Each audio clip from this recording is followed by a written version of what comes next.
Bom, seguindo com os prêmios da NBA, agora vamos para o de melhor time.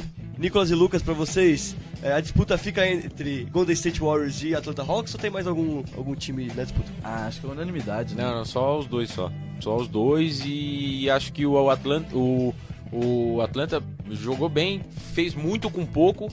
Era um time que não esperava tanto. Mas eu acho que o time do Golden State encantou, jogou um basquete bonito. Eu quero que o Golden State vá longe, apesar de eu achar que o Golden State não vai tão longe nos playoffs. Eu quero que o Golden State chegue longe justamente para mostrar que não tem essa de jogo de playoff. Que jogo de playoff tem que ser amarrado, tem que ser menos intenso. Eu gosto muito do jogo, de ver e assistir os jogos do Golden State, então eu acho que o melhor time da temporada foi o Golden State. Eu adoro assistir jogo do Golden State, mas eu torço contra o Golden State, eu não quero que eles vão longe. Mas o prêmio de melhor time acho que vai pra eles, com essa chegada, com essa temporada do Steve Kerr, que deu uma mexida no time. Eles fizeram muita diferença em relação às duas últimas temporadas. O Golden State é a melhor equipe. Stephen, não é Steve, Stephen.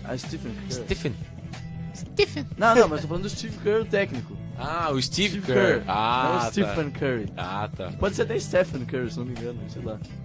Bom, Stephen Curry ou Steve Kerr. Vamos agora para o de melhor técnico, aproveitando a deixa dessa cacofonia entre nomes. Lucas. Pois é, nessa eu vou fazer uma diferenciação.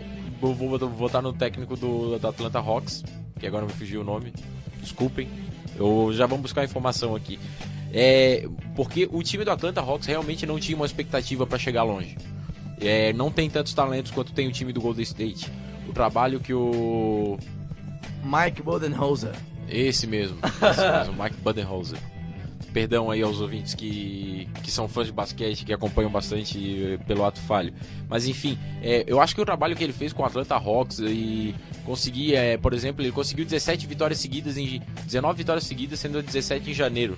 Ele foi o único técnico que fez uma campanha dessa dentro de um mês de competição, né? Que é recorde. Tiveram times com 16-1, tiveram times com 16-0, mas um time com 17-0 em um único mês da NBA, foi ele quem conseguiu com o Atlanta Hawks nesse ano. Então o trabalho que ele fez foi espetacular, com jogadores não tão dentro da expectativa, e o Steve Kerr tinha realmente um pouco mais de talento para trabalhar ali dentro de Golden State, apesar de jogar numa conferência bem mais difícil, tem toda aquela coisa, mas eu acho que o trabalho que o Atlanta Hawks fez esse ano foi sensacional, inclusive ganhando de grandes times do Oeste durante a temporada regular. Meu voto de técnico do ano vai pra ele. Eu também, eu vou contigo. Esse streak de janeiro foi muito sensacional.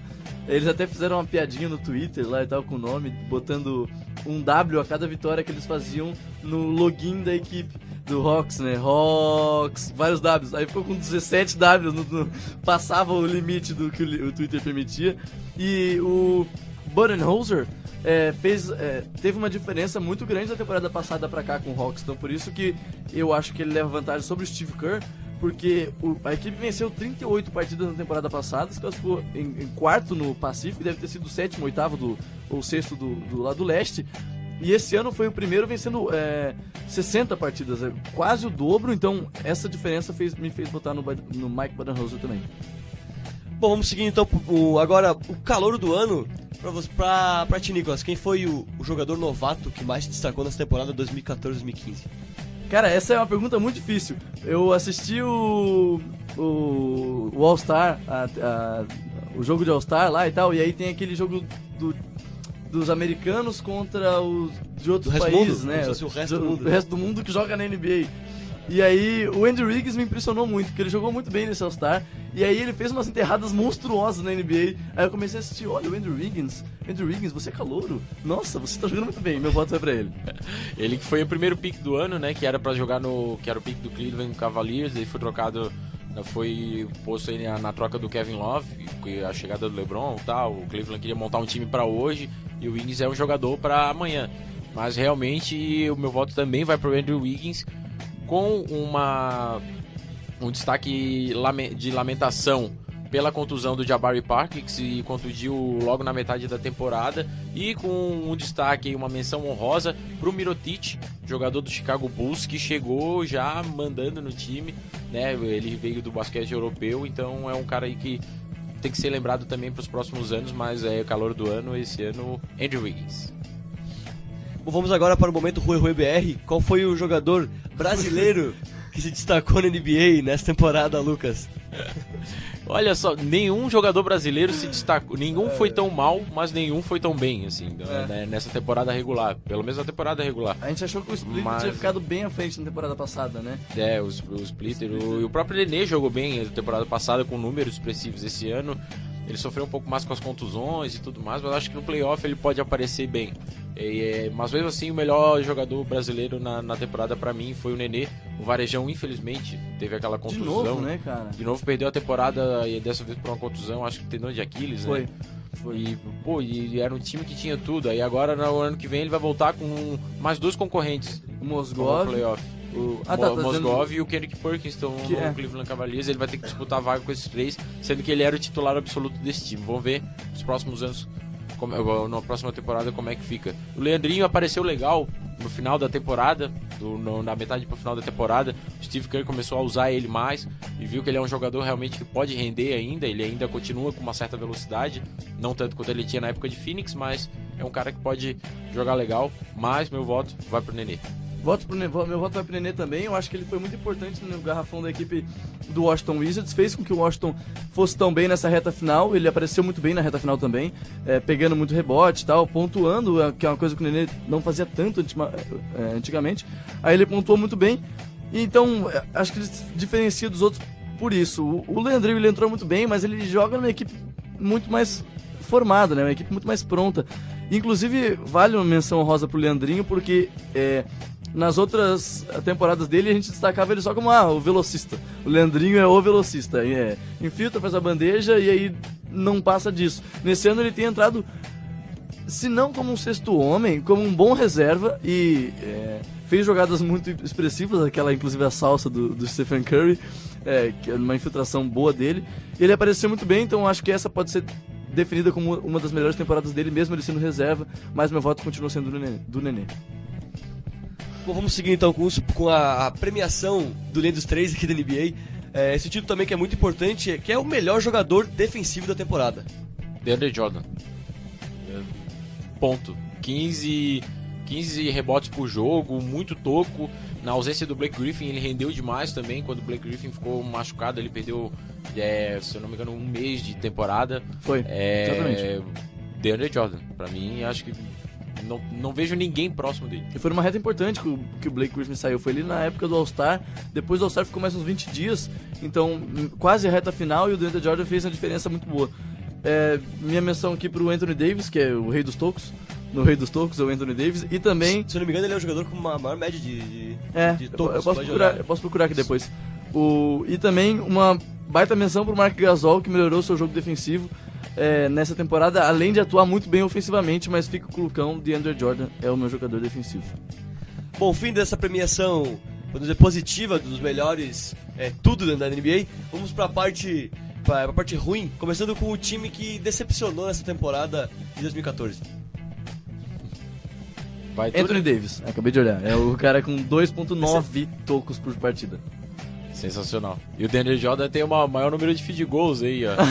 Ele só enterra! Ele só enterra, aí fica fácil. Né? Não, tô brincando. Mas pior time. Vai tu, eu tô começando. Pior time é o time que decepcionou. O time decepcionou. Não necessariamente o pior time, o time que decepcionou. Vai tu. O pior time? Só eu começo isso aqui. Desculpa, então tá bom. Não tem como não ir com o Knicks, né? O Knicks... O Knicks tá virando piada lá nos Estados Unidos. Uma das piores campanhas. A segunda pior campanha, na verdade, só ficou na frente do Minnesota Timberwolves. O Knicks acabou perdendo um monte de partida no final pra ficar com uma boa chance de pegar alguém no draft nos primeiros picks, mas acabou com 17 vitórias e 65 derrotas. Isso é praticamente uma vitória a cada 5 partidas. Meu Deus, que coisa triste. Que ele foi o pior time da conferência mais fraca. É verdade. É verdade. Não, eu também coloco o Knicks, eu poderia até botar o Lakers aí, né? Eu tô usando uma camisa do Lakers hoje porque... O pessoal do Hangout tá vendo. Vamos ver se tem comentário ali, peraí. Quando tiver vai ter um Hangout, depois a gente vai soltar na internet também, com áudio sincronizado aí. Mas enfim, eu tô usando a camisa do Lakers porque depois eu não tenho por que usar uma camisa do Lakers. Ele tá fora do playoff, a gente vai falar só de playoff daqui pra frente. É que o Lakers complicou também com a lesão do Kobe, né? Aí ficou mais difícil E também. o Lakers, ele já não foi bem no off-season, ele foi mal, ele contratou mal, trouxe o Jeremy Lin achando que ia ser a solução, trouxe o Carlos Boozer em final de carreira. Aí eu já não esperava grandes coisas do Lakers. Agora o Knicks, ele tinha um bom elenco, a chegada do Phil Jackson era bem esperado que fosse melhorar, o Carmelo Anthony também aí com um pouco mais de sangue no olho, aquela coisa toda. Mas enfim, vamos ver como é que vai ficar o esquema aí, como é que vai ficar essa questão pro ano que vem. Mas esse ano a decepção foi o Knicks. Vai o Knicks, né? Bom, depois do time que decepcionou, vamos pro individual, o jogador que mais decepcionou nessa temporada. Nicolas. Não sei. Sério mesmo, não sei. Deixa eu dar uma olhada na lista dos jogadores aqui, deixa eu ver se eu penso em alguém. Cara, quem decepcionou... O Carmelo Anthony, eu acho que decepcionou. Daí vai falar, entra contundiu. como o Knicks. Ele se contundiu, não sei o que. Pô, mas eu acho que enquanto ele tava jogando, ele tava mal. E daí, essa contusão é uma contusão conveniente, né? Derrick Rose, talvez? Não, né? É porque A gente o Derrick espera Rose, muito Derrick porque Rose. o Derrick Rose já tem contusões sempre, né? E ele não foi tão mal. Quando ele tava jogando, ele tava bem. Mas dá pra falar também do...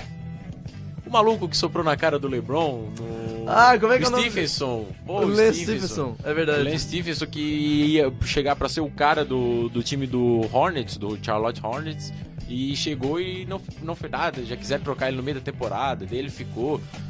Tá entre esses dois pra mim, mas o Carmelo eu acho que é um cara que ele tá meio que se mostrando. A carreira dele tá precisando de alguma coisa pra ele mostrar que ele pode ser um campeão, porque a esse ponto da carreira eu já acho que ele não é um cara com...